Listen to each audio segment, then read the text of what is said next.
Assalomu alaykum, Barakat YouTube kanali obunachilari. Yemlarni baholardan narxlardan Assalomu alaykum. Assalomu alaykum aga. Burada 3300 so'm abi. 300 aralashim. Aralashim 3,5 ming so'm. 3,5 ming so'm. Kepeklar? Kepekler 3,5 ming so'm. Assalomu alaykum. Yo'lla qo'yaversin. Qaysidan? Bundan mı? Cügeller 4 ming so'm. Ola 4,5 ming so'm, 4 ming so'm her xil.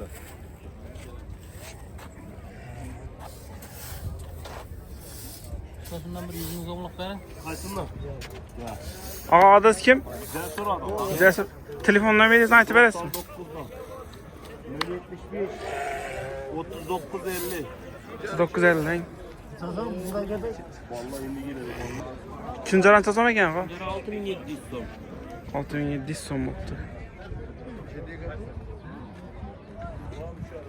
Assalomu alaykum. Kimsiz? Aleyküm Qaysi? Aralashim tizim. Allah şükür.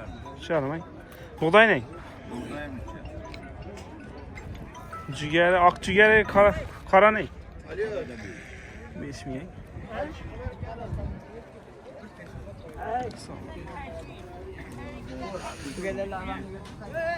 Kunjarancha so'm ekan? So'm.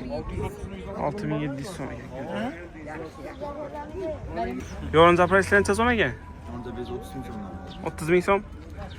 Samonlar ham bormi sizda? Assalomu alaykum. 14 ming so'm. Shol samon 14 ming so'mmi? Vaziyerniki. Agar organlik yuzsamlikni natkilarman desa 12 dan tashlab beramiz. Keyin g'osh presslar bor. G'osh presscha so'm. Bular 20 ming so'm. Bundan ko'p kerak desa qolib qolaveramiz. Adres kim? Amatjon. Telefon nomeringizni aytib berasizmi? 93lik 520 0071. Allah şarasıra. Assalomu alaykum. Sizo'm ekan bu? Yo'q. Kelmay so'ng kultasi. Assalomu alaykum, yaxshimisiz? Salom. Sotayapsiz. Sizo'm bo'ldi yo'rincha preslar. 32 dan.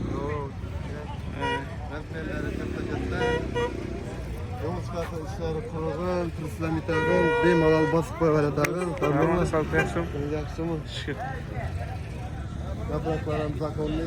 Telefon nomeringizni chaqir. Bo'ldi. Keyin mashinani 140-120 preslarni bosib beramiz. Dastlabki Dastlabki xizmatlar ham mavjud. Beramiz. Nomerler 99 154 31 41. Adınız Ağabey? Ağabey. Ağabey, yani. Savdası versin Ağabey. WhatsApp'tan, WhatsApp nomer şu ya aytganingizda WhatsApp bor ha. Telegram, WhatsApp. Bemalol xabarlashaverasizlar. Ağabey ham bu. Haltalı. Xaltalı samonlarcha so'm. 80 ming so'mdan haltalı. 80 ming so'm ekan xaltalı samonlar. İnşallah sizi bagajendan chiqarib beramiz. So'rasalar. Yaxshi. G'oshni pressini hozir ben kelmasa egasi aytdi kelishdi. Samon baqa baravering dedi. 12 ming so'mdan baravering dedi. Ha, 12 ming yani. Bo'ldi bu. 200-400 press bor dedi. Ha. Biz 20 ming deyapmiz mana. Ava, ben bakasını bilmem evvel 20 ming so'mdan aytdi bu qaror. Abi egasi ozroq baravering dedi. Ha, 12 ming so'mdan beradiganlar. Baravering dedi. Yaxshi. Assalomu alaykum. Sizo'm ekan bular samonlar. Samanla 15 ming so'm bunday samanla. Yo'rincha preslarning Yoruncaların 300 so'm. 33 mingdanmi? Şimdi olab da endi 300 so'm bor. Adres kim? Hey, o adım aytib işaretim. Ha, so'ra dedingiz-ku. Aytavering o. Telefon nomeringizni-chi? Nömrünü yaz nömrünü. Yine. Serak ketdi, görünmeymi? 97 651 21 75. Ha, 7 1'e o'xshab yotibdi ekanda u. Ola 15 versin.